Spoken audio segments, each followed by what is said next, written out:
the United States of America and to the republic for which it stands, one nation, under God, indivisible, with liberty and justice for all.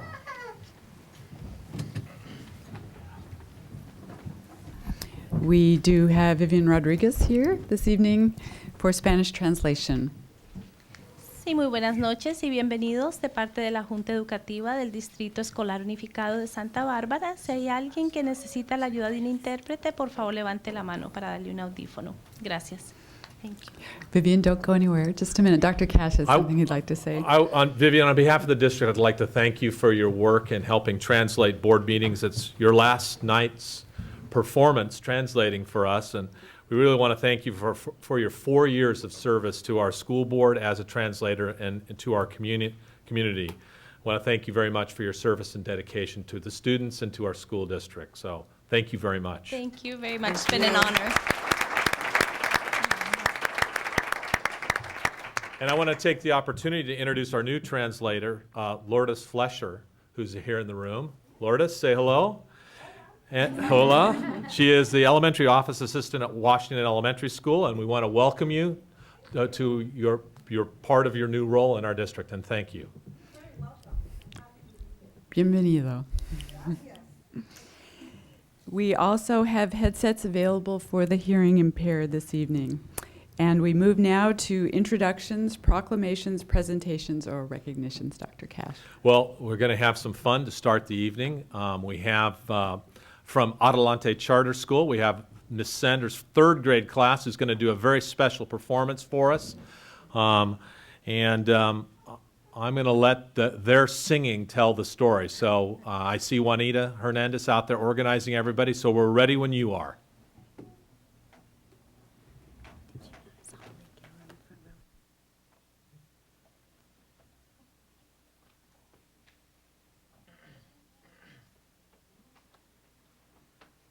Good evening.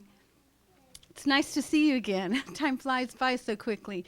As Dr. Cash said, this evening we have third graders from Senorita Sanders' class, and I'm going to leave it at that, and here they are.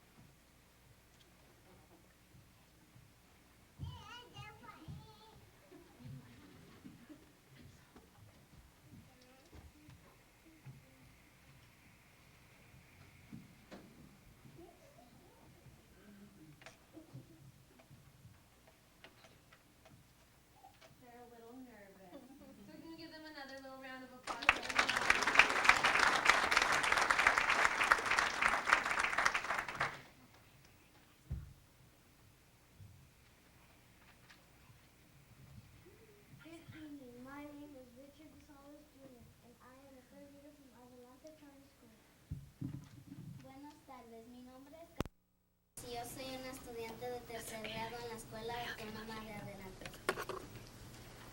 If you are feeling a little sleepy, we will wake you up with our energy and singing and dancing.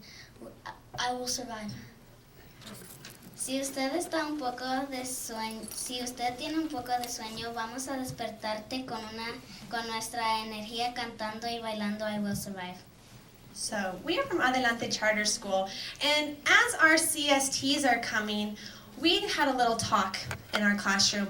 And boys and girls, who can tell me why we sing the song I Will Survive? Who can tell me? Diego. We sing the song so we don't be nervous and don't be scared of the CSTs. And why don't we have to be scared of them? Because sometimes they get scared, you know, when you have to take tests, you get nervous. So why don't we have to be nervous? Because we've been listening to the teacher while she was talking. Oh, that's a good answer. But why else? Because we've been studying all year. That's right. So a way that we release some of that tension is that sometimes we get to sing and we get to dance. So they've been practicing this song that's about surviving and having fun in the tests instead of being nervous about them. So here it goes.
subtraction, multiplication, and division, fractions and decimals, calling out standing, oh, I used to cry. But now I'm on my head of high and you see me, somebody new. And I can tell you all about writing or a genre or two. Break down my notebooks of poetry and biography, setting characters, plots, and literary themes. So I have to go. Show what you know. Just turn around now and let that cheetah spirit glow. With all my teachers, staff, and friends by my side, I will walk into that desk with my head held high. Woo! Woo! Woo! Woo! Woo! Woo! All right, scream it really loud. You ready? On now, go! Show what you know. Just turn around now and let that cheetah spirit glow. With all my teachers, staff, and friends by my side, I will walk into that test with my head held high. We will survive. Oh, as long as we are confident, I know that we will thrive. We got all our knowledge here. We got all our strength to live. We'll survive. We will survive. Hey.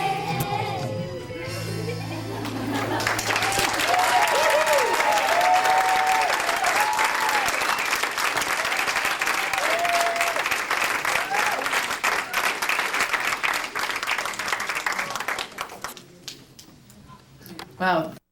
Adelante Cheetahs. That was fabulous. I feel that spirit flowing right now. And I like your lyrics to the song. They were great. By the way, before you leave, on Saturday at 5 o'clock on Channel 18, if you have the right box for your television, you can watch yourself on TV. So you might want to check it out. Thank you again for coming. Thank you very much.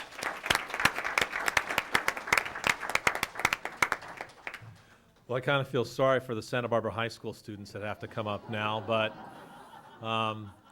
really want to thank and congratulate Juanita Hernandez and her staff.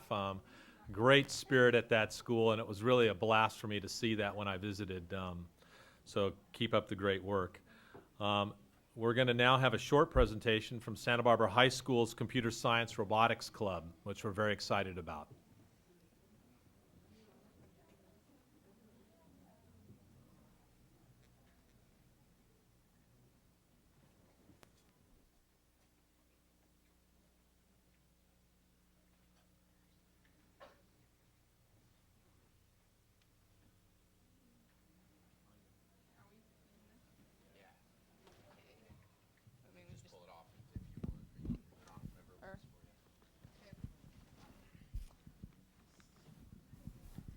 Hi, we're with the Santa Barbara High School Bot Ball Programming Club, or team, and we are doing this competition called Bot Ball. And with this competition, we build robots and program them to compete against other high school teams, and they have to perform certain tasks. And what's really great about this is that it focuses a lot on programming, and we do it all ourselves, and so we know how to write the code, and we don't have people doing it for us. And other competitions, that can happen. So that's one reason that we're doing this competition, and it's really great. And we get a lot of experience, and we know how to do it. So. We also like the idea of small teams, so everyone can play an important role. Everyone contributes in engineering, building, and programming the robots, as well as documenting them online. It's really fun to be able to contribute all ideas into achieving our final goal, and it's a great hands-on experience that it only happens with the small teams. And we're lucky to be sponsored by BEI Sensors, a sensor manufacturing company in Goleta.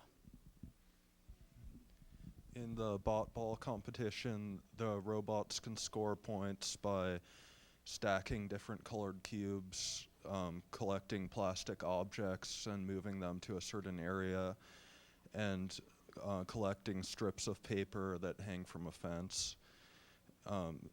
when programming our robot, we've had to work with a color tracking system so that the robot can stack the different colored cubes in the correct order and achieve maximum points.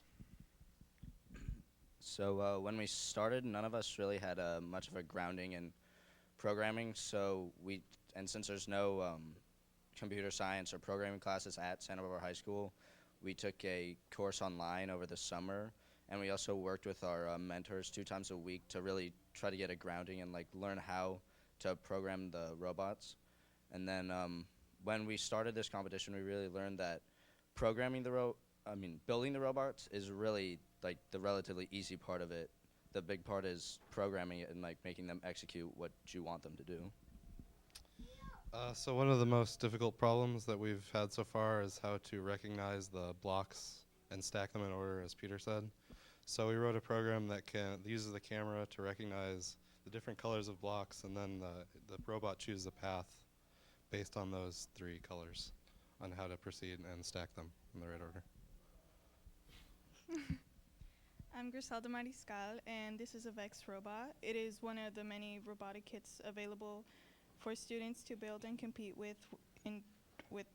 into robotic competitions. The robotics club started with 8 kits with 2 to 4 students working per kit. An example project would be the Christmas parade, in which we entered 5 robots with 2 successfully completing the parade, including my teams. This is an example of a robot that demonstrates 2 robotic functions, which are motion and lifting. The lifting function includes a rack and pinion mechanism, which is able to raise and lower objects.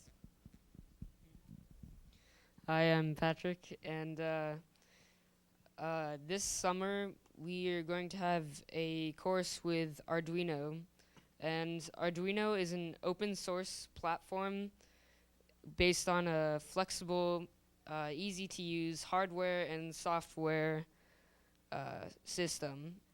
And it's meant for pretty much anyone interested in creating a interactive object or environment. And not only are these cheap, but they're also really good, reliable boards that involves the programmer more in the code. And also the board itself is really adaptable. I mean, there's a whole bunch of different shields for the actual board that let the programmer do whatever they want, basically. And this particular robot uses an Arduino clone that can control up to 8 servo motors and a variety of different sensors. And again, these are really cheap boards that, in fact, cheap enough this summer, maybe even every student will have their own kit. So, yeah. And thank you. Thank you.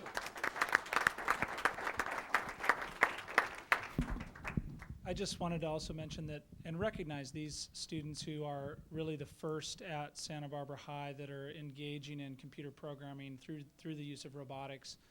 They will go on to be mentors of students this summer who are going to be engaged in what we're offering is 2 robotics courses, a actual computer programming course, and then in the fall we're opening our Principles of Computer Science course.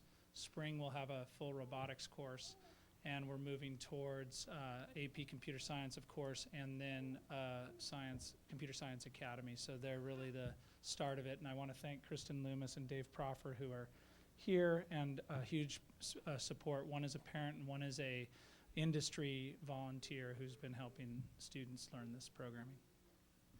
Thank you very much. Thank you all for coming. Thank you to the students. You are breaking ground here with the new computer science pathway too at San Marcos High School. We're really looking forward to that. Santa Barbara. I meant to say Santa Barbara. Sorry. Dawn's, sorry. I know that it must be this jacket.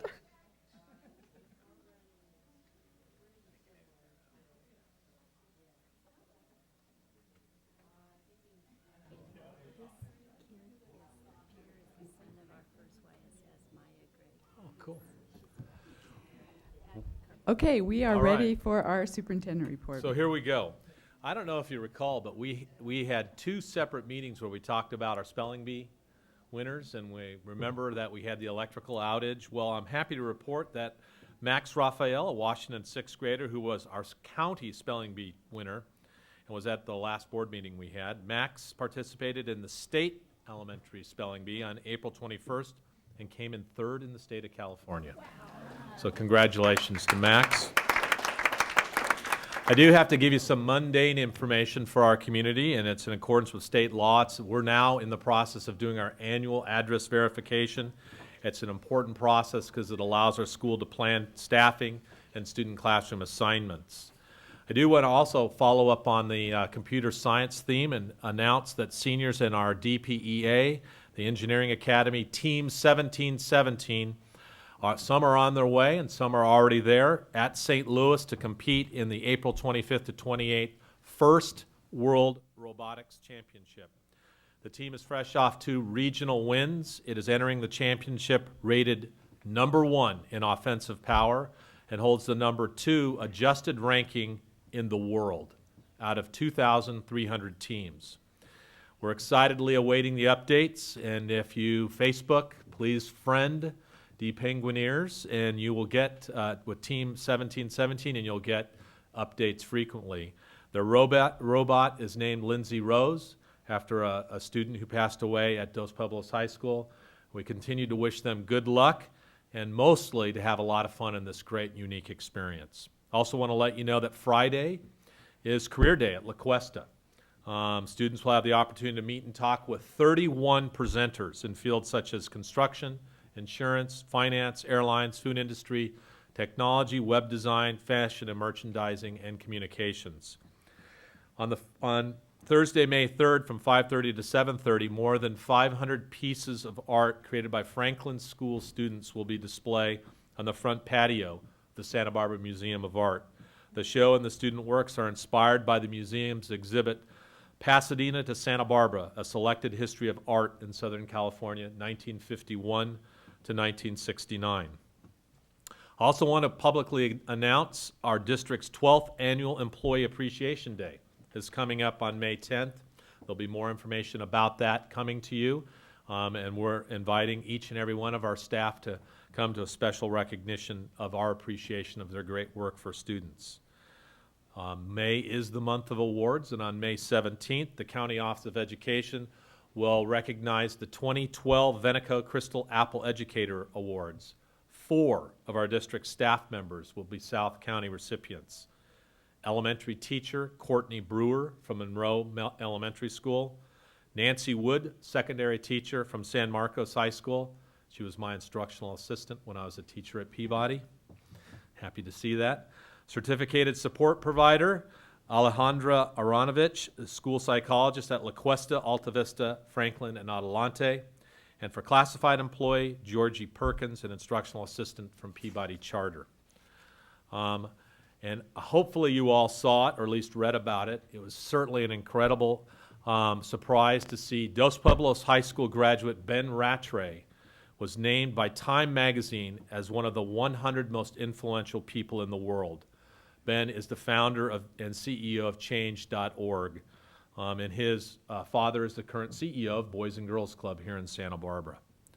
Also want to remind us all of the great theater performances that are happening still. I'm sorry if you missed Tarzan. That was extraordinary, but you still have a great opportunity to watch Into the Woods, Kiss Me Kate, and West Side Story. And it's important to point out that LaCoumbre Junior High's production of West Side Story is made possible because of Measure 8, 2008, 4-year parcel tax, which is set to expire. I also want to let the board know that we are moving forward with our partnership with Cottage Hospital to provide concussion services for athletes who sustain injuries. And we have put together what we think is a really wonderful opportunity that will be free of charge to all of our students from our high schools. We're excited about that. And this concludes the superintendent's report.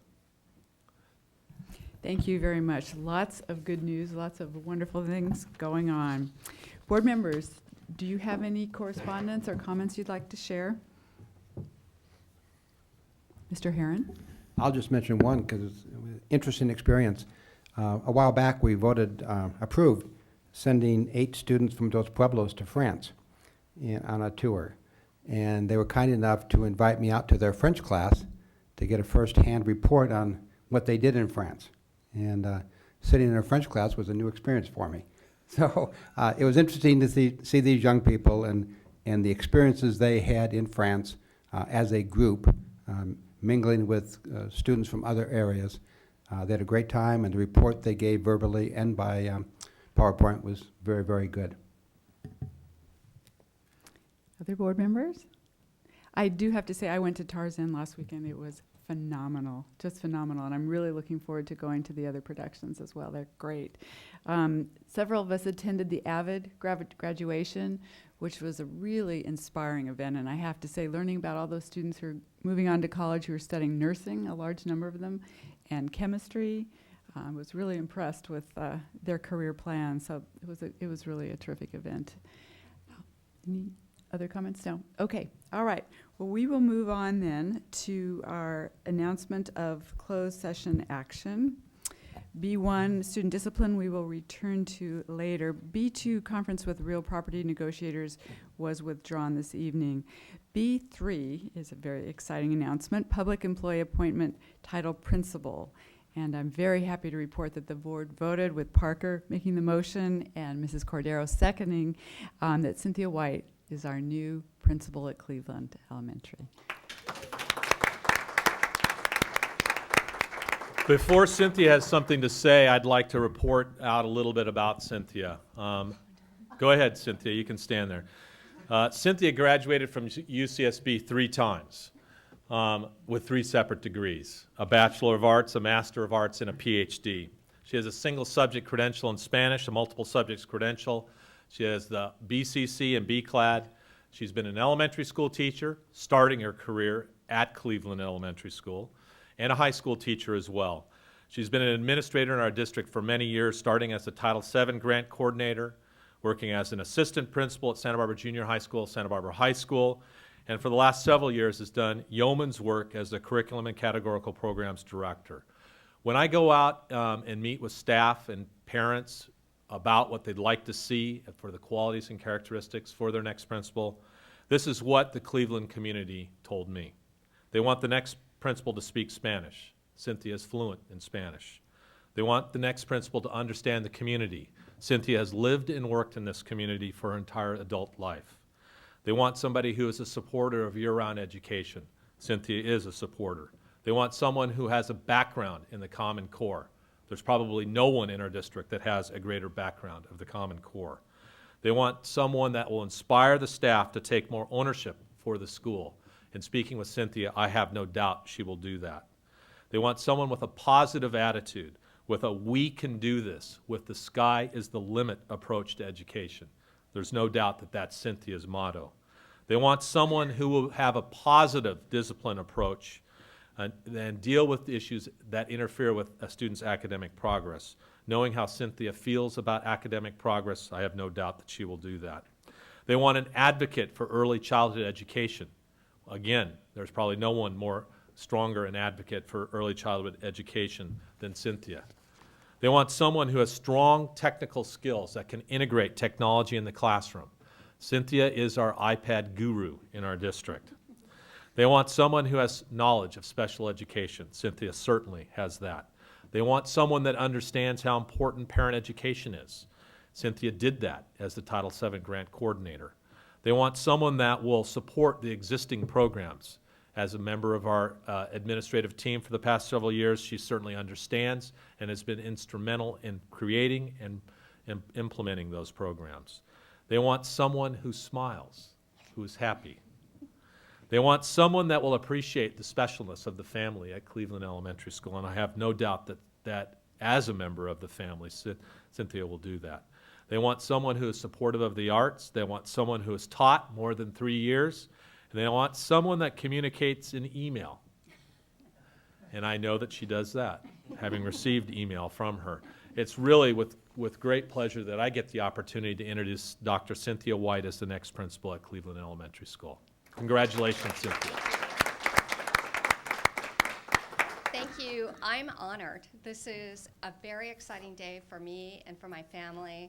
I'm so glad to get the opportunity to go back to Cleveland as the principal. This has been a dream that I talked to Robin about 6 years ago, and Dave within the first 2 weeks of him being in the job. And so this is a great day for me, and I will be the best principal that I can be. And I'm very fortunate to follow the great work of Mike Vale. So thank you. I'm honored. Thank you. Well, we are certainly looking forward to seeing you up there on the hill, going home to Cleveland School, and we know you will bring a wealth of resources and skills to this job. And we also wish the very best for Mike Vale, who's been there for many years and is a much beloved principal. So thank you and congratulations.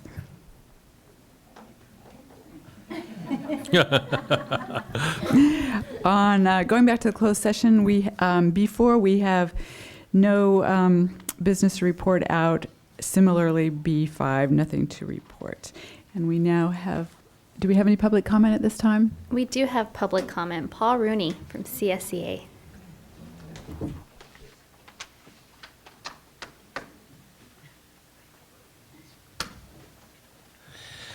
Once again, I am humbled by the presence of all these people. Just amazing. I'm just truly, really.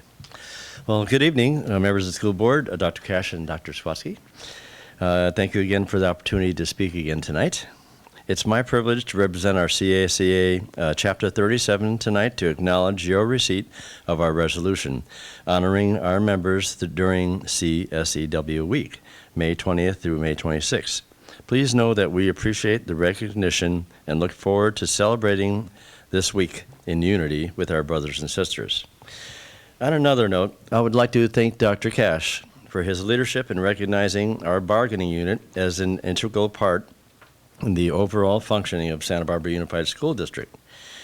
He has shown the willingness to be transparent and open to suggestions for successful collaborations between CSEA and the district. It's a pleasure working with such a receptive boss colleague. We are now in negotiations for the 2012-13 year and are confident for the best outcome for all involved. Finally, I would like to acknowledge support for another CSEA sister chapter at Peabody Charter School. They have lost 13 instructional assistants. We classified members at Santa Barbara Unified feel your pain and are confident for the day when this is no longer a habit that all education has to bear. In unity for all, thank you very much. Thank you. Thank you, Mr. Rooney. We're going to have a couple of resolutions probably coming up shortly you might want to stick around for as well. We have now moved on to C5, acceptance of donations. Move to approve with gratitude. Second. All those in favor say aye. Aye. No, motion passes 5-0. We're now moving on to the consent agenda. Item D4, Mrs. Parker, did you have a? I don't want to pull it, but I do want to make a quick correction on item D4, which is the second reading and adoption of selected board policies and administrative regulations in the 6000 series. Just on AR 6145.2 athletic competition on page 1 of 3. In the first paragraph, there's underlined language. 6145.2. The underlined language where it says linguistic language, just to eliminate the word linguistic and leave language. So that's just some. Okay, actually, that is a typo. I apologize. It's linguist. Well, in another board policy, which I checked, the reference right below non-discrimination, the CF 0410, we have linguistic background, and I'm guessing that my secretary saw I had language written and then I put linguistic background, Well, so then your I'm happy choice. to correct it for parallelism to linguistic background. Okay. Although, Cordero, I think that was your request. Language Are you was okay with what that, you or? said, and then I looked to see, and I knew that it had come up before when we had discussed it, so either way, we could change both of them if it. Linguistic background seems fine with me. I thought language was pretty straightforward, but. Doesn't matter to me at all. Didn't we add language in somewhere else recently? I thought we did in another Sure policy. we have, but Well, we can put language in this one, and then as the others come along, we can change Okay. it to Hey, language. why not use one word in place of two? I would Okay. prefer that. all right, so the correction is to simply eliminate the word linguistic and leave language. I actually wanted to pull D9 and maybe hear it immediately following the other items in the consent agenda, because I think Day of the Teacher, Classified School Employee Week, and Employee Appreciation Day are worth calling out and dealing with rather than just approving them as part of the general consent agenda. Are there any other items people would like to pull this time? Okay. Do I have a motion for the remainder of the consent agenda items? Move to approve the remainder of the consent agenda. Second? All in favor say aye. Aye. Aye. Opposed, no. Motion passes 5-0. So let's just turn to D9 quickly then. This resolution includes actually 3 specific resolutions, and Elaine Alvarado is here. Mrs. Alvarado, could you just briefly give us some background on these important items? Absolutely, would be more than happy to review it. We had such a full agenda that we added it onto the consent. But every year we do bring forward the recognition specifically for Day of the Teacher and for the Classified Employees Week. The Day of the Teacher this year is May 9th. Classified Employee Week, as Paul indicated earlier, is the week of May 20th through the 26th. In conjunction with that, we then choose an Employee Appreciation Day, which we've scheduled for May 10th, again at Ruth Chris for our employees. So as you have before you or in the attachment, we do have the resolutions recognizing May 9th as Day of the Teacher, as well as the resolution for the Classified Employees Week that we would like you to approve and adopt, and then also just approving the Employee Appreciation Day, and certainly recognizing all of our staff, our classified certificated management staff for the Santa Barbara Unified School District. Thank you. I think it's really important. Our staff really does a heroic job. They're our shoulder heroes, and they really pull their weight and have had to suffer as a result of the budget, and yet they've come together and really been consistently terrific for our students. So I'd like to thank them. And I'll go ahead and make this motion to approve resolution numbers 2011-12/45, 2011-12/46, and 2011/47. Second. Oh. We have 4 seconds, I think. I was going to say, who gets it? Mrs. Cordero. Okay. All right. All in favor say aye. Aye. No, motion passes 5-0. Thank you very much.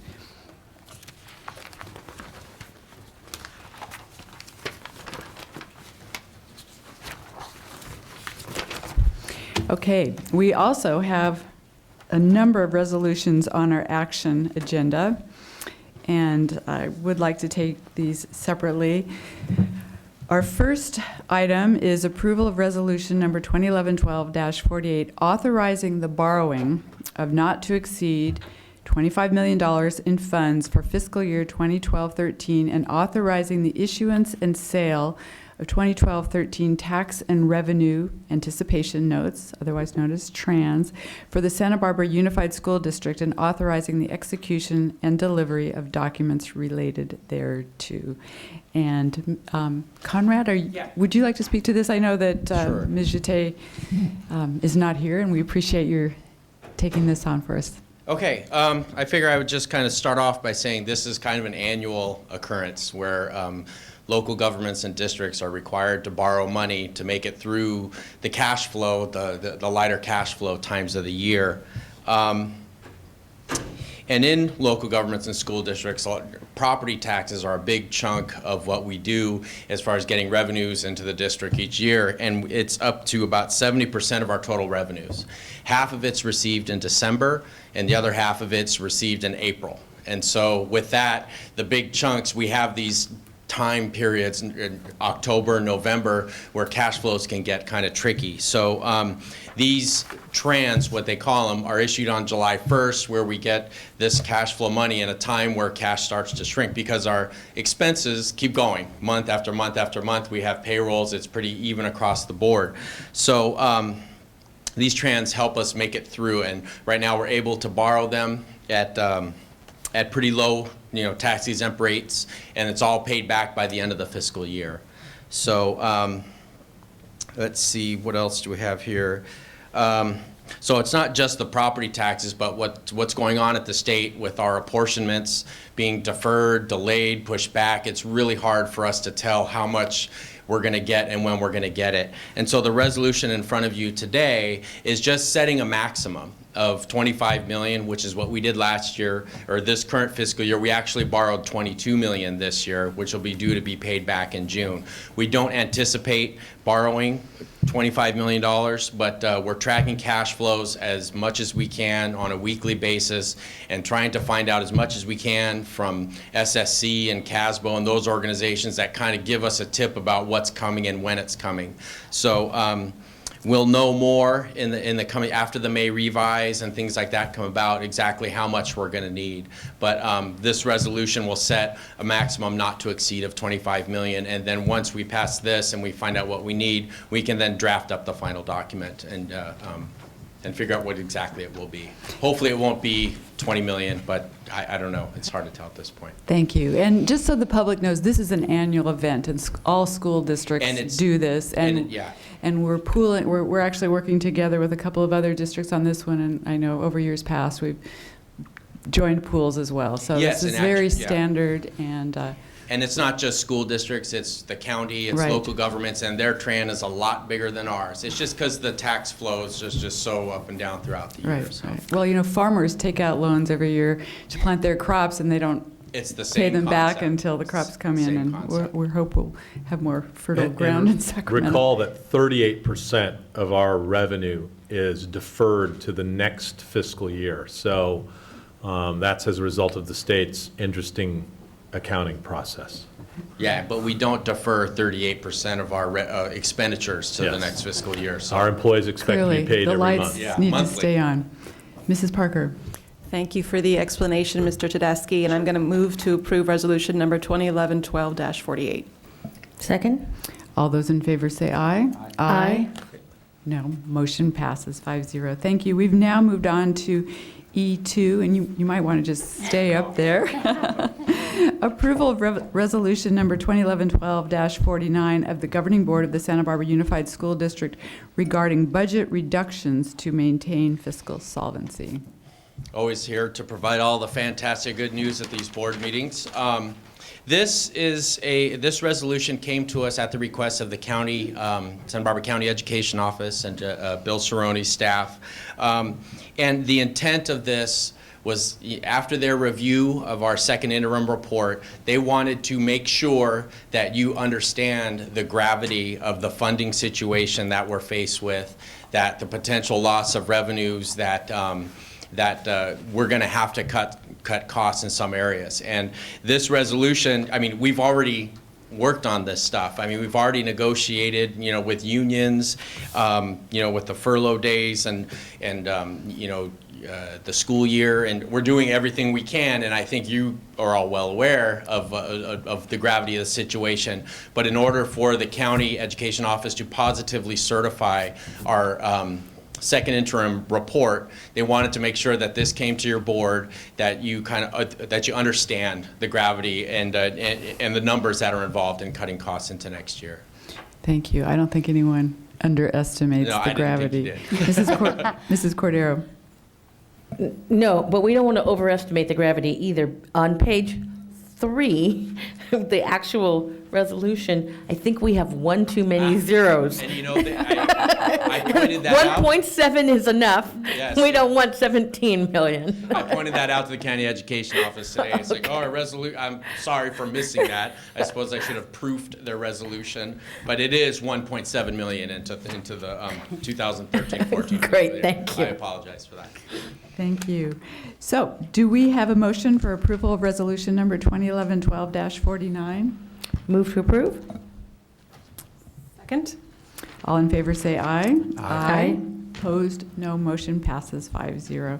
And I will give you a chance to change your screen up there. I think if you'd like to, because I think we called you back too soon before you had a chance to do that for the last one. We've moved now to approval of resolution number 2011-12-44, authorizing the necessary changes to add additional providers to the district's 457B plan, which is a retirement Yes. plan. And this is a retirement plan that we offer to employees. It's just a saving plan. It's completely voluntary. And we have met with the group from Plan Member, which Chris and Chuck are here today if there's any specific questions for them. But in adding them to our plan, it opens up a number of other financial investment options than we currently have with our current provider.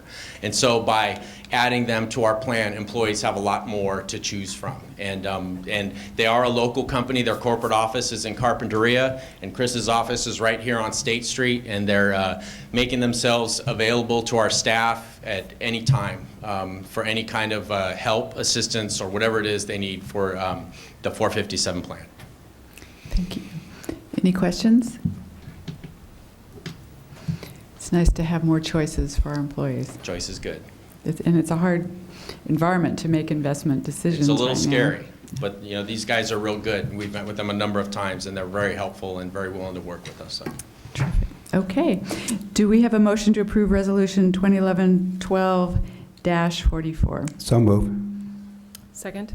All those in favor say aye. Aye. Opposed? No. Motion passes 5-0. We are moving now to E4, approval of resolution number 2011-12-50 of the Board of Education of the Santa Barbara Unified School District, authorizing the issuance of Santa Barbara Unified School District 2012 general obligation refunding bonds. Sorry, I know there was a change in some language, but that was E6. Okay. E6. All right. Mr. Het-Young. Thank you. Conrad was up here 3 times, so I'll take 3 also in a row. Last board meeting, you had a presentation from Joanna Bowles of KNN, who talked about refinancing. This resolution, number 50, is for refinancing in the elementary district. It's the one that you did not get a presentation on last time due to a little glitch in how we agendized the topic. We have with us today David Casnosha. He's our bond counsel. He's in from San Francisco to also answer any questions you may have. He is the author of these resolutions. Again, for the refunding, the general rules are that you need to generate a savings. You need to not extend the date by which you're paying those off. And I think there's one more that I'm sure David can address that I forgot about if you have any questions. But he's here to answer questions that you may have on each of these. So we have one agenda item, this one to refund the elementary district. And what this will do is will shorten the time of payback. It's like getting a 29-year mortgage instead of a 30-year mortgage for the same rate. The second item, E5, would be for the secondary attendance area. And then the last one, E6, is for selling of additional bonds. And that's where we want to take out the word refunding in the title. The backup agenda is correct. It just get transposed correctly to the actual agenda. Okay. So if you have any questions, I'll ask David to come up and give the expert answer. Thank you. Do we have any questions? If you traveled all the way from San Francisco, we have to ask you a few questions. I told him if he came, there'd probably be no questions. If he didn't show up, there'd be a lot. That's the way it always is. Well, actually, I do have a question because I know there's members of the public that sometimes say, I would like to buy bonds that support our schools. I see Piper Jaffray is going to be selling the bonds. If people wanted to invest in our district, would there be a way for them to do that? I think the way to do that is have your financial advisor ask Piper Jaffray. My name is David Kasnoka from Straddling Yucca in San Francisco. We have a local Santa Barbara office in case you've ever seen our firm's name hanging off the side of a Spanish building. To buy local bonds, oftentimes underwriters like Piper Jaffray will set up a 800 phone number for local residents to call during a certain targeted time so that they can reserve some bonds for local purchase. All they need to do is get advance notice of that. So I can take that request away from tonight's meeting and pass that information on to Piper Jaffray and see what they can do for local residents. Great, thank you. I think that's a nice opportunity for folks in The our other thing I community. wanted to say, which is the third rule that Dave was trying to articulate, was that because you're now a unified school district, when the unified school district sells refunding bonds of the old elementary district bonds or the old secondary high school district bonds, the tax levied to secure the unified's refunding bonds is only levied against properties in the former elementary and the former high school district, so that no new non-voting constituents are going to be asked to pay taxes just because now you're a unified district. Thank you. Mr. Heron. I was just going to comment, these three resolutions obviously are extremely lengthy and technical. And Dr. Cash, are you comfortable with the language and the process we went through? Absolutely. Thank you. I've had previous experience with this law firm. Thank you. In addition, David spent about 2.5 hours on the phone with Ms. Jate and I going through these paragraph by paragraph, Yep. line by line, to make sure we fully understood them. Thank you. I appreciate that. All right, well, let's take them one at a time. On E4, do we have a motion to approve Resolution 2011-12-50? So moved. Second. All in favor say aye. Aye. No, motion passes 5-0. On item E5, do we have a motion to approve Resolution 2011-12-51? So moved. Second. All in favor say aye. Aye. No, motion passes 5-0. And on item E6, do we have a motion to approve Resolution 2011-12-52? So moved. Second. All in favor say aye. Aye. Opposed, no, motion passes. Thank you both very much. And now we are returning to board action on student discipline case number 1112-28. In case 1112-28, I move to approve the stipulated agreement for a 1-school-year expulsion. I will second that. All in favor say aye. Aye. Opposed? No, motion passes 5-0. We are a little bit ahead of schedule, but I see both of our speakers are here now. That was great timing, Mrs. Rodriguez. So let's move ahead to our conference agenda. The first item is F1, presentation to the Board of Education from the Santa Barbara Education Foundation. And we have Margie Yayave, who's the Executive Director of the Santa Barbara Education Foundation, and Lyd Rodriguez, who is the President of that organization.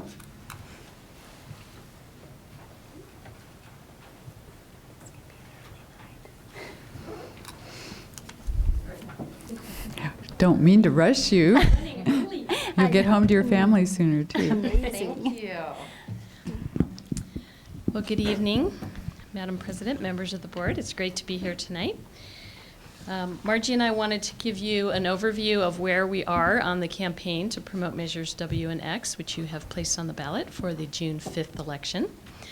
And I know you know probably a lot of the things that we're about to say, but perhaps members of the audience or people watching the broadcast will be able to learn a few things too. So forgive us if we go over ground that you're already familiar with. As you know, the Santa Barbara Education Foundation has, for the last 2 elections and now this election, agreed to take on the campaign responsibilities to promote the measures, which the school district cannot promote on its own behalf. So we've been very happy to do that in Measures H and I back in 2008, the parcel tax measures that expire next year, and also Measures Q and R, the bond measures from the 2010 ballot.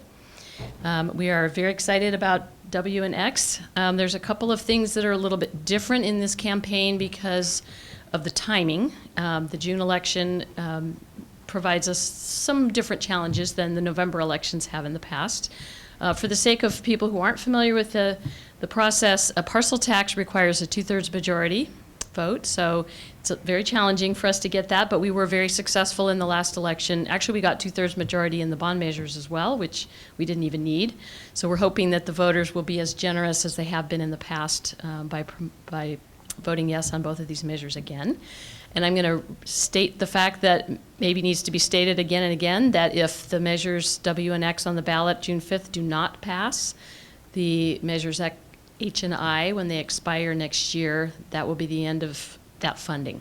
So I think that's a really important point that we need to keep reemphasizing with people, that H and I don't keep going if W and X fail. I mean, they do until June of next year, but then it's over. So I think that's really important for people to understand. I wanted to also point out that all the work that we're providing, so we have a campaign committee of probably 20, 25 people that are working very hard to promote the measures. And Margie's time as our executive director is spent she spends a lot of time on this as well. We've kind of backburnered some of our other priorities and projects in order to run the campaign. So we have some things going on, and Margie's been writing grants, and we're getting work done, but this is really our main priority right now until the election. So we are fortunate not to have any opposition, any organized opposition. I mean, you can read blogs and find some comments, I'm sure, but for the most part, we've had no really strong opposition from anybody, which is really fortunate. We have a great community that supports education, and we hope to continue that tradition in this next election. Another difference in this campaign is that we've had a lot of support from our school sites, the PTAs, PTSAs, foundations, really behind us in this effort. I think we've had 8 of the PTAs and PTSAs have donated and supported and endorsed the campaign, and the rest are considering it and in various stages of approval. So hopefully we'll get 100%. And that also helps get the word out on the campuses. To the extent we're allowed to do things on the campuses, which we realize really it's just the fact sheets that the district has promoted.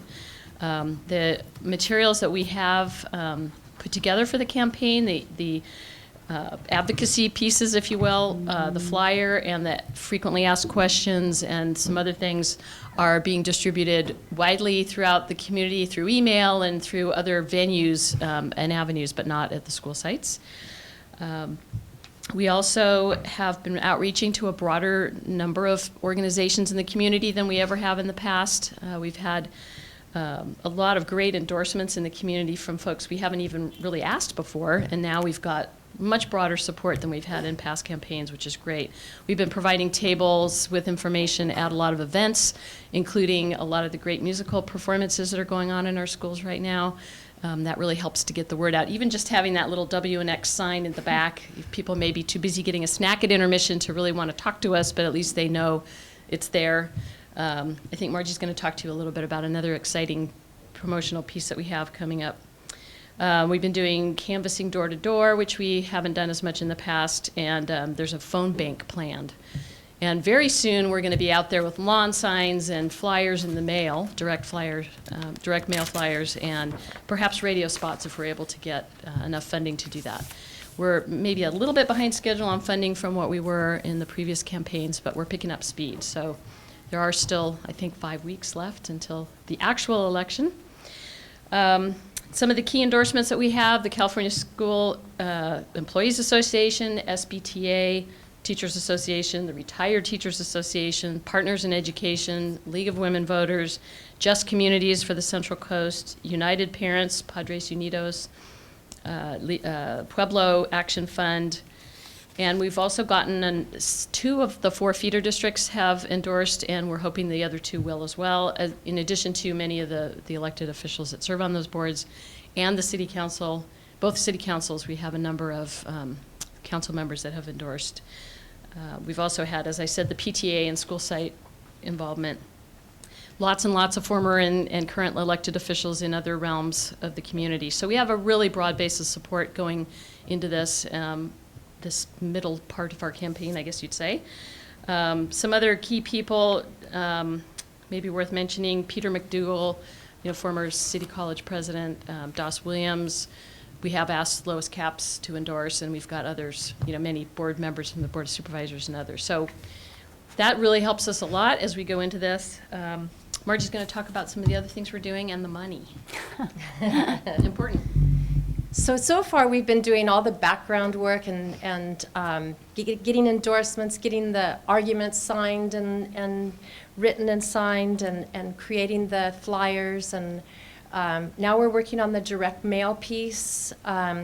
We're targeting, well, let me go to fundraising. So fundraising has been a challenge. It's a tough economic time, but we have been able to get donations. Santa Barbara Teachers Association very generously supported us. Our own organization, Santa Barbara Education Foundation, donated $10,000 towards the cause. The PTAs have donated, and there's a challenge out by Washington PTA to all the other PTAs. Washington PTA donated $500, and they said they will double it if all the other PTAs will donate $500. And so far we have 8 PTAs, so we're getting there. And then a lot of individuals have donated anywhere from $20 to several $100s. So we have a little over $18,000 in fundraising.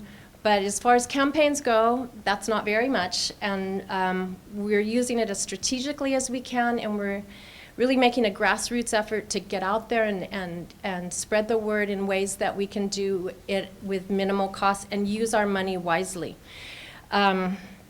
Some of the things, we are going to do a direct mail piece, and we're really strategizing who to hit with that mail piece so we get the best bang for our buck. In other words, we don't want to send it to people that already are going to vote for it, but we want to send it to people who will vote for it but maybe wouldn't come out for this election. We want to make sure that everybody gets out and votes.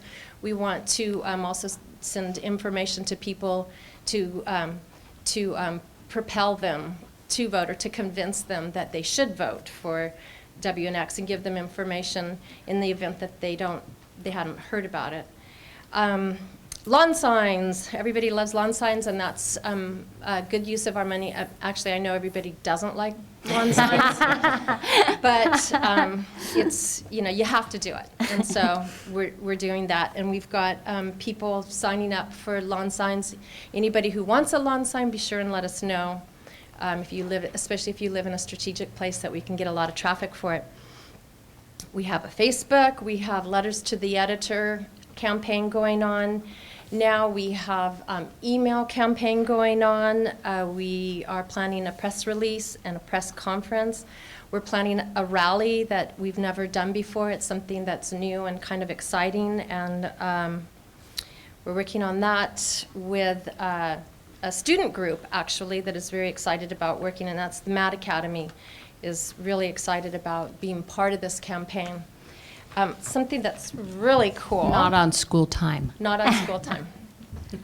Something that's really cool is the Camino Real Marketplace is putting up a banner at the entrance to Costco. So I'm just, this isn't exactly the banner, but it's an example of how it's going to look. We're working on the banner so that the banner logo matches our campaign logo.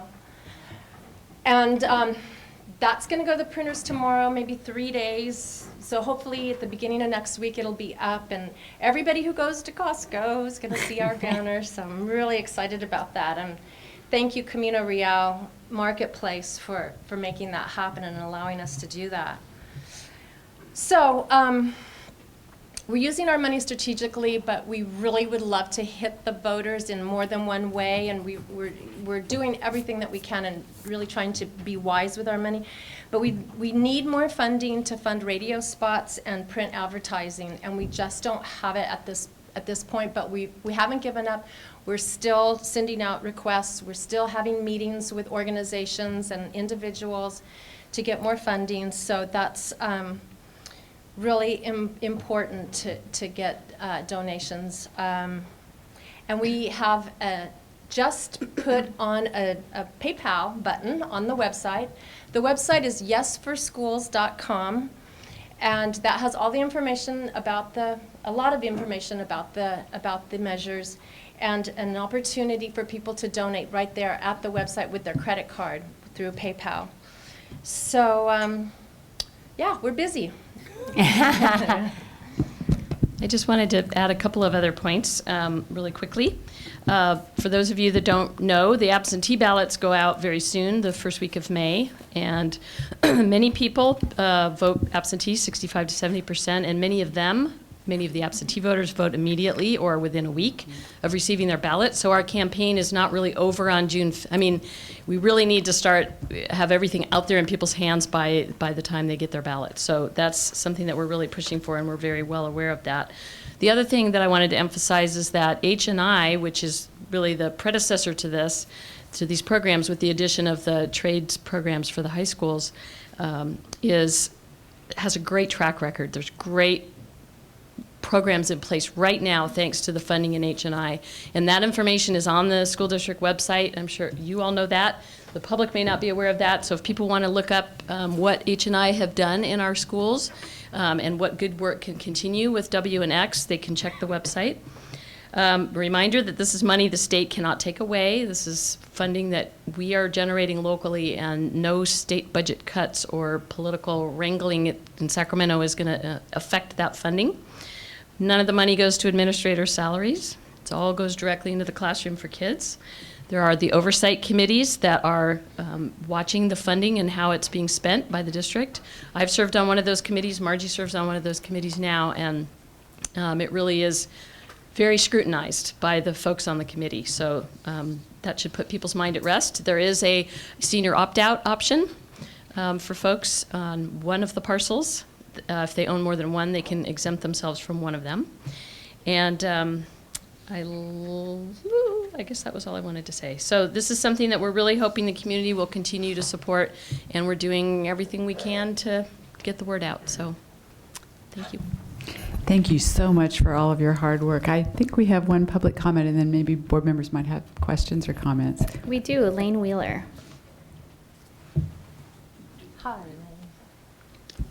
Lane Wheeler, Santa Barbara Teachers Association, and we have stepped up and supported these two parcel taxes from the very beginning. And what we really like about this activity is that it gives a chance for the community to support education in a very clear, eminent way. We also know the direct impacts of what parcel taxes do. We know how many teachers it hires. We know what kind of programs it provides.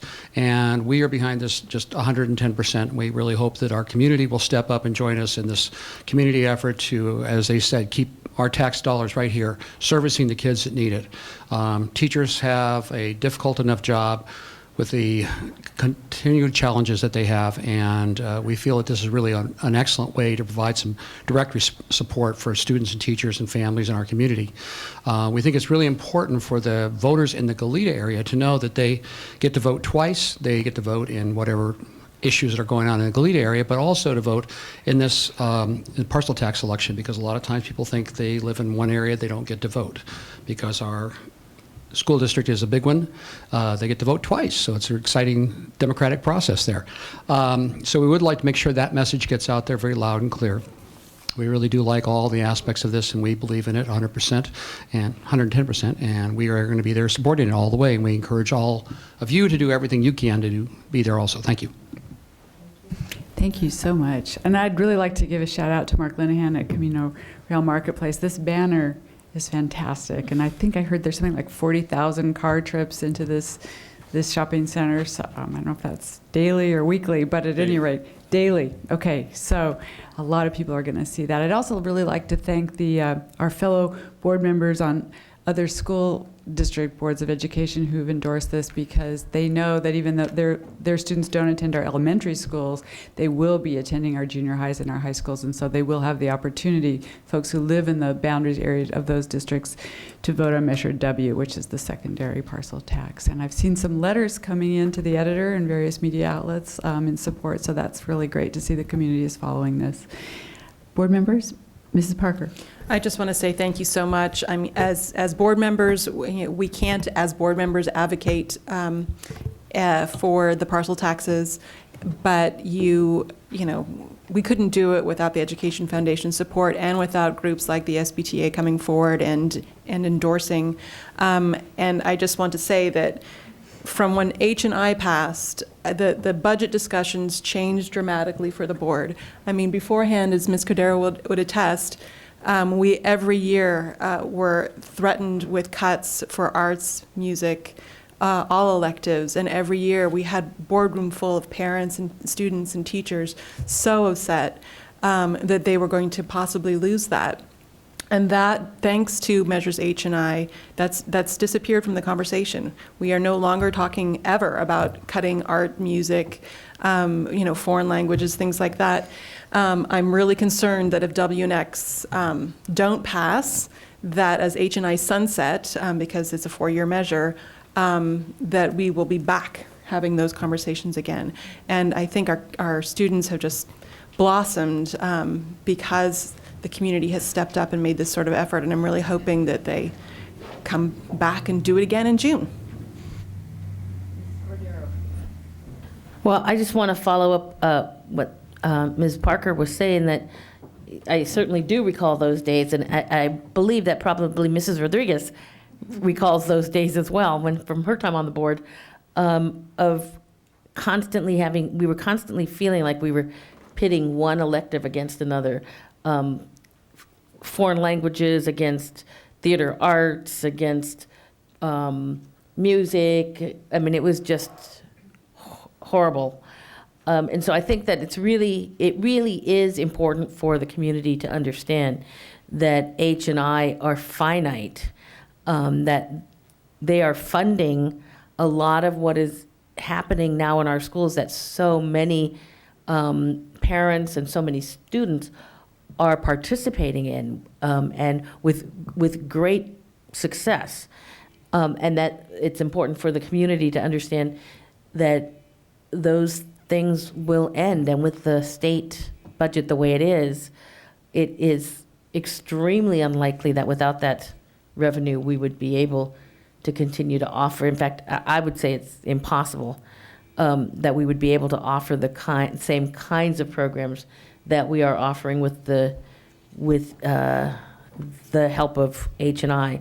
So as people consider X and W, I keep mixing up the letters, X and W, they need to remember that's sort of what the situation is for the district. So I'd also like to echo my thanks for the incredible work that the foundation does, not only in this campaign, which we appreciate, but really everything you do all year round. So thank you. Mr. Heron. Yes, I'll add my thanks for everything that goes on. I wish we could take a more active role. Unfortunately, we can't. But as Mrs. Cordero said, we're talking about music, we're talking about math, we're talking about science, we're talking about technology, we're talking about foreign language, we're talking about career education. Those are all things that will be up for grabs if W and X don't pass. And it will be one against another. So I just hope everybody who sees and hears this understands the importance of what parcel taxes cover in this district. So thank you very much. Ms. Limon. Again, echoing what the colleagues have said here, but I also want to remind the public that this is an investment. When we see what's happening from the early ages, from elementary, and the way that the measures have sparked interest in art and music and different programs, and our students then continue on to junior high and high school, it really is an investment for our community. So I think that although folks do feel the pinch of any increase in taxes, I do feel that it's very important to consider this an investment, especially because more than ever our youth need to be involved and engaged with our schools and in our community in different ways. So I think it's very important, and thank you so much for all that you do as individuals, that the foundation does, because it is felt. And I think of all the board meetings where we've had students who have been part of different classrooms, of different programs that have really nurtured their ability to understand, to engage in different types of programs. So just thinking about that here, and the songs and the art and the shows that we've gone to, I mean, it wouldn't be the case if we didn't have these taxes. So thank you. I think for every citizen out there who's been to school, they've had one great teacher at a minimum. They've had a wonderful experience possibly on the stage, as an athlete, building something in a science class. And for all those people, this is an opportunity to pay it forward. So that's a way to look at it too. Thank you again for coming. Much appreciated.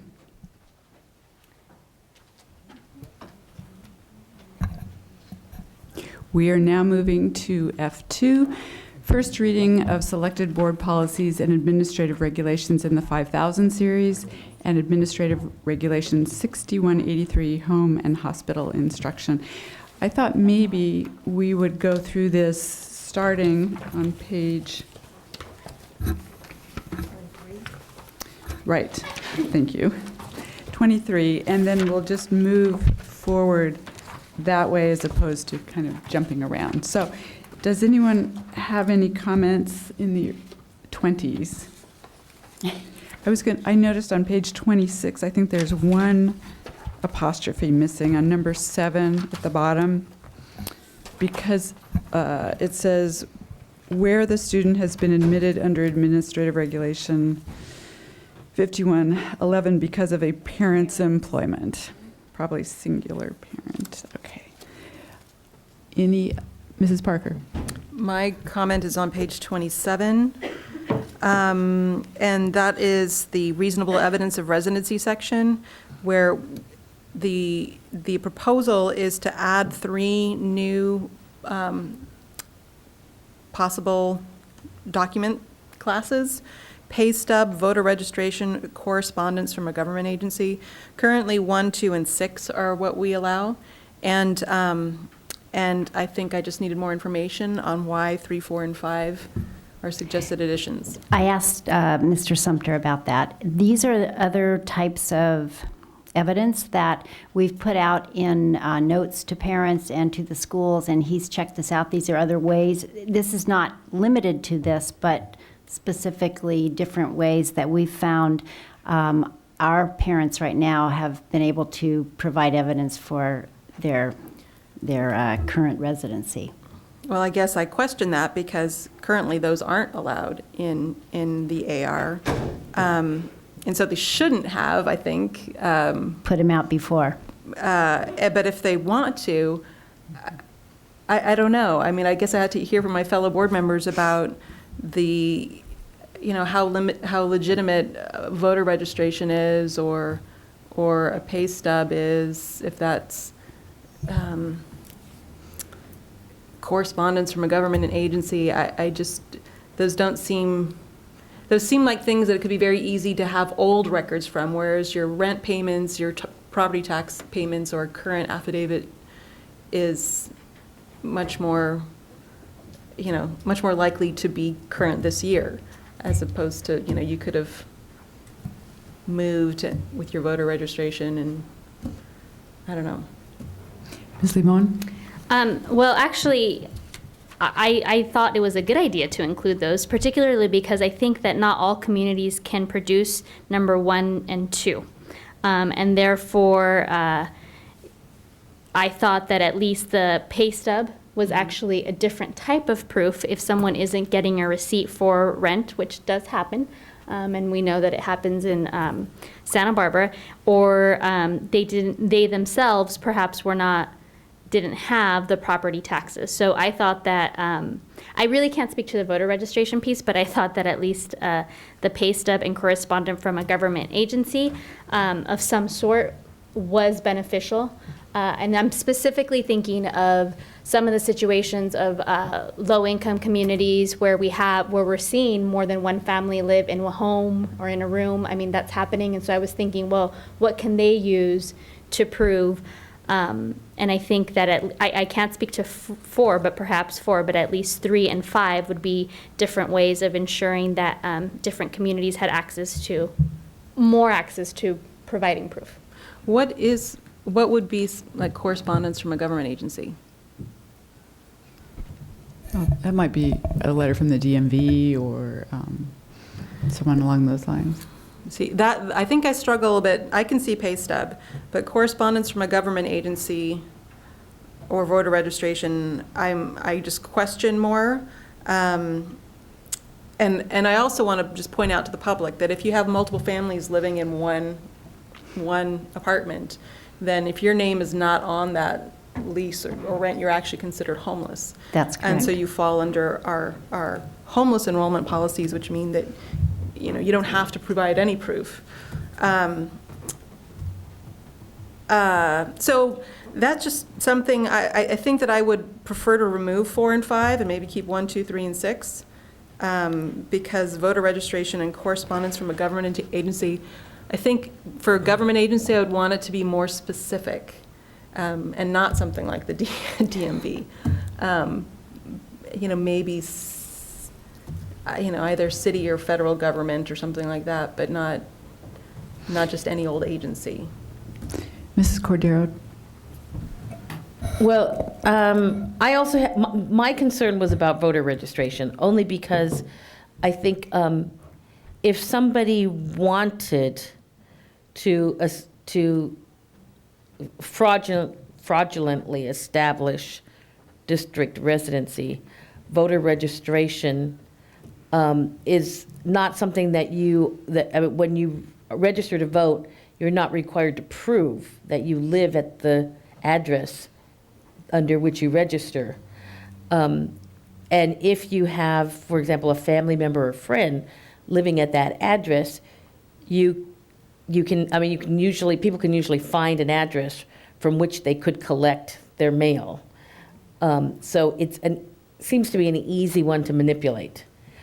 And in fact, some people remain registered at parents' homes for years and years and years just because they move around and they decide that that's going to be a stable address.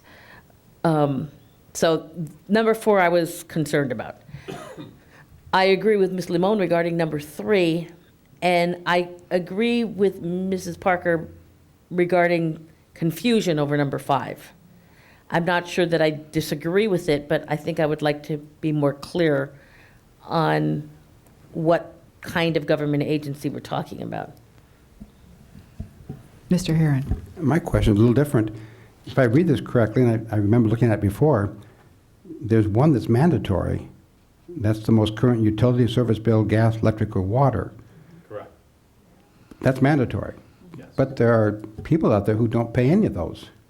How do we get around that if somebody says, hey, I don't pay those, I live with somebody and they paid all those, and my name's not on any of those accounts? I know that the sites, the attendance clerks usually and the office assistants work really hard with parents to try to get 2 items. And I don't believe, I agree, some people do not have that current utility service bill. Yes. I think we might have an expert here from an elementary office who might be able to come up to the mic and talk about it. We sure do. Lourdes? Sure. Yes. Interestingly enough, too, when I was looking through this, because Mr. Sumter actually does the ones that are under his purview, and I looked at the ed code, and you really only have to have 1 piece of evidence per ed code. However, he said he's never worked in a district that doesn't have less than 2, just because it makes sense. Okay, well, at Washington School, what is acceptable is the number, the utility bill, and or the current property tax payment receipt or a grant deed, or the rental contract, or that's it. And if somebody has no proof of utilities coming into their names, then we ask that the landlord writes a letter that notarized stating that that person lives there and they don't pay any utility bills because it's included in the rent. Okay, thank you. Yes. Does that happen very often? Yeah, I want to say yes, From time to often. time? Mm-hmm. Yes, often, yes. Okay. Yes, and then going back to, like, if there's 2 or 3 families living in the same place, we do require something like that. And the notarized letter actually works really well because at least it's stating that they live there, that they don't pay for utility bills, and it states the address and states the landlord signature and address and all that. Okay, thank you. Sure. Well, I Do can... we have any process that all the schools follow that same, which is a very, very, very good explanation, But I just wonder if there's anything in writing with policies and procedures that have the other schools do the same thing. Yes, yes, we do have a form. It came from the school district office in all the elementary schools at least, and the junior highs I know for a fact, because I had to turn one in for my daughter in 8th grade. Thank you. Yes. It is the same throughout the district as far as what they require. I can certainly ask Mr. Sumter the reasons specifically for those, like the correspondence from a government agency, where that came from exactly, and what specifically, or you can just say we don't. Well, I think that maybe if he narrows that down, so it's not just government agency, but it's something a little bit more restricted than that. I think it might make sense to add the word current to some of these too. It says current property tax payment, but current pay stub, I mean, I think that would. Yeah. Here's one from 2 years ago. Would yeah. narrow it down in the way that we want to. But I also understand that for some people, it is difficult to come up with some of these things, and we don't want to have we don't want to make it harder than it has to be when there's legitimately someone living there. So providing multiple options, I think, in general, is a good idea. So shall we?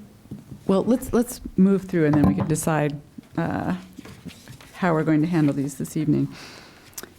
Any comments on pages moving into the 30s? Ms. Limon? Page 34 and 35. So I just have a question. Who is the custodian of records? Under student records. Marlon Sumter. All right. And then on page 35, at the bottom, I didn't know if the inconsistency in font size was on purpose and I was supposed to know something about custodian of records, or if it was an accident. If you look at... It just gets a little bigger at the bottom of the page there. But it's just that one, so I was I'm like, wait, sure is it's that an more accident. important than the others? or- No. Okay. So we just might want to make them consistent. Okay, moving into the 40s. Mrs. Parker. Just on page 48, which is the board policy 5131.7 on weapons and dangerous instruments, we have to choose one of two options. Option 1 on the possession of pepper spray, which is students age 16 or older may legally possess tear gas or tear gas weapons such as pepper spray for the purpose of self-defense. However, such students shall be subject to suspension and or expulsion if they use such items inappropriately or for any purpose other than self-defense. Or we have to choose option 2, which is to ban students from carrying tear gas or tear gas weapons on campus or at school activities. And so I want a recommendation. Please pick option 2. Okay, thank you. And I believe this must be a typo, that it's not, they shouldn't both be included. I was wondering, I thought we were supposed to choose tonight, so. Okay. Yeah. All right. Option 2 makes I'm a willing lot of to, sense with to a me. recommendation for option 2. Thank you. Going back to page 42, it did it again. So if you look at 42, under transfer of student records, the paragraph that starts when a student transfers, all of a sudden law enforcement agency, comma, regarding acts there's inconsistency in font size there too. And I really did think maybe I'm supposed to pay attention to this more. It's probably a I was like, function of cutting and pasting Yeah. in the ed code at the end of the sentence. You can see it. It's just a phrase in there. Oh, right there, yes. Good eyes. Okay, moving forward. I had a question on page 53, but is there anything prior to that? I have a question on 52. Okay, well, go ahead. So my question on 52 is under zero tolerance. And I don't know if sometime in the future with restorative justice, we're going to rethink that, if this is something we should leave as is for the moment. But I believe under restorative justice, we will come back to this. Yes, I would request that you do not take action on this until we have presented to you a comprehensive plan regarding board policy. Okay, thank you. Okay, on page 53, and I don't know if this is where it would go, but reading this prompted me to remember that we had talked about community service hours relative to criteria for expulsion, and so I took a stab at writing just a one-sentence line, and everyone can tell me whether you think it might go here or elsewhere, but what I had written was, community service hours required by the terms of an expulsion do not count toward the total number of community service hours required for graduation. Mrs. Parker? I'm asking, is that coming after the underlined section? That's where I put it. That's your suggestion? I think in practice that's what's happening, but I don't know if it's written down anywhere. Because sometimes with the right to return to school, we require, say, 20 community service hours, but I want to make sure that's above and beyond the graduation requirement. Certainly clarifies the practice, puts it into policy. And I'm fine with adding it where you suggest. But I guess maybe not, because this is under the decision not to enforce the expulsion order. So maybe it should be, because this would be both for suspended expulsions and for expulsions. We're going to bring back this whole board policy at a later time, after we've had an opportunity to look at all of the board policies in relationship to student discipline.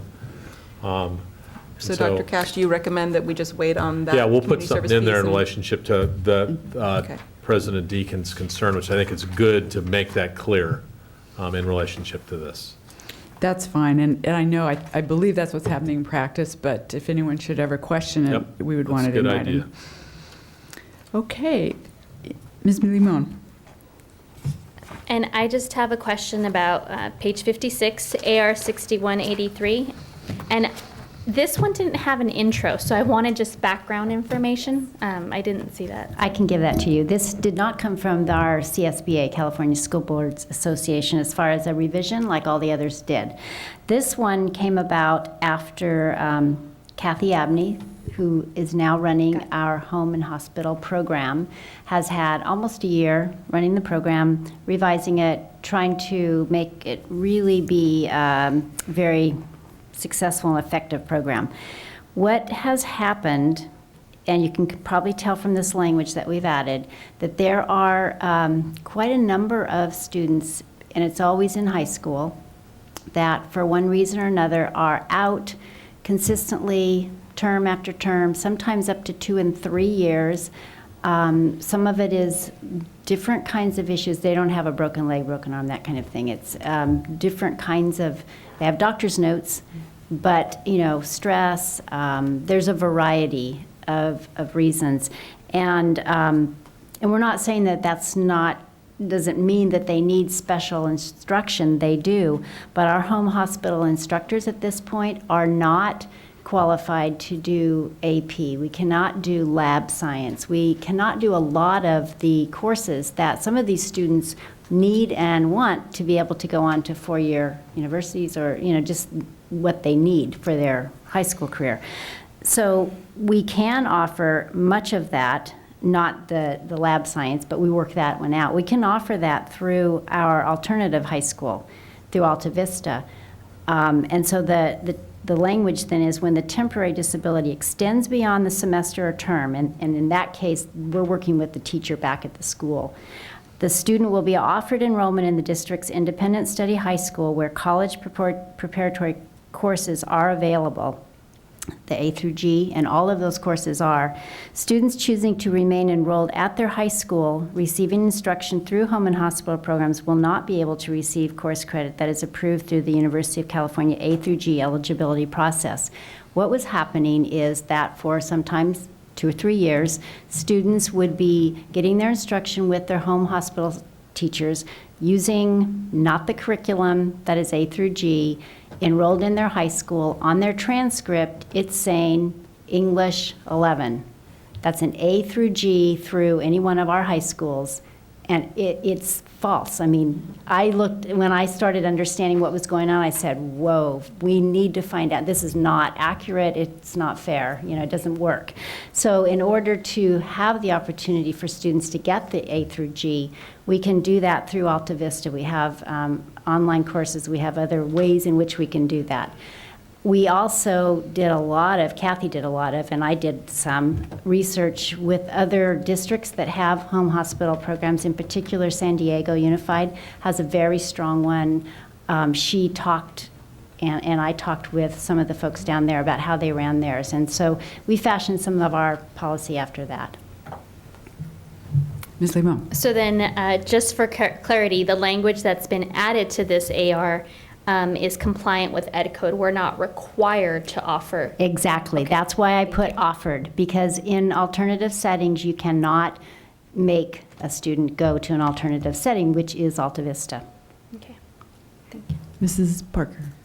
I imagine that we probably sometimes have students that are agoraphobic, and it's one thing, I guess my question is, with the independent online courses that are offered through Alta Vista, can they be done from home? Oh, so yes. they never have to absolutely go to a district school. Okay, thank you. Mrs. Cordero. I've always had this question. I've never been completely satisfied with the rationale for 1 hour of instruction per day. That is Ed Code. That's Ed Code, but could we voluntarily write into our policy that we would offer more than that? Absolutely, it's only money. Good answer. Touche. I really worry about students who are, I know that when we've had students on suspension, et cetera, and they get the 1 hour of instruction, it's often really not enough. A good option is, for our secondary students, our Alta Vista, where there's more support than 1 hour, and probably a more robust and vibrant academic program. So I like the option that they put in of having families consider having their students enroll in Alta Vista. And some could consider enrolling in our middle college program as well, which would again be a more rich and robust offering for students. So I guess my question would be, do we think that 1 hour is enough? I just want to chime in on that in the sense that, I've known students that go on this, and it's really, they have much more work to do than 1 hour a day. They have a full course load. It's having a teacher come in for 1 hour a day, which I actually think is pretty amazing, that it's, not a couple hours a week. So to me, given, I hope that the majority of students that are using this are temporarily injured or ill and, need it for a month while they can't go to school. And in that case, on that limited basis, it seems like an hour is okay, an hour of extra teacher support, given that they have a lot more work to do. But, and if it's longer than that, I agree, it's not enough. And I would hope that parents would consider moving their kids to Alta Vista even sooner than after a term. Do we stick to it's 60 minutes, get the heck out of here rule? No. I'm very confident, having observed it personally, that when teachers are working with students, if they need more time, the teacher works with that student. By the same token, I've seen students not use the entire hour and leave after 15 minutes after they've had a conference with the teacher about the work they're working on. They get direction. Thank you very much. I have a good idea what I need to do. I'll see you next week. The other thing that happens very often is that their regular teacher in their attendance high school, they're in contact with that teacher, and the teachers there go over and above to help students that are home with a temporary disability. It's something that's happening, that they're breaking a leg or whatever, they're ill. So they email, they do all kinds of things. along with the home hospital teacher. Right, well, I understand the rationale, I mean, I'm not sure I understand the rationale, but I understand where it came from. And I think, but my concern, but I'll drop it after this, I promise.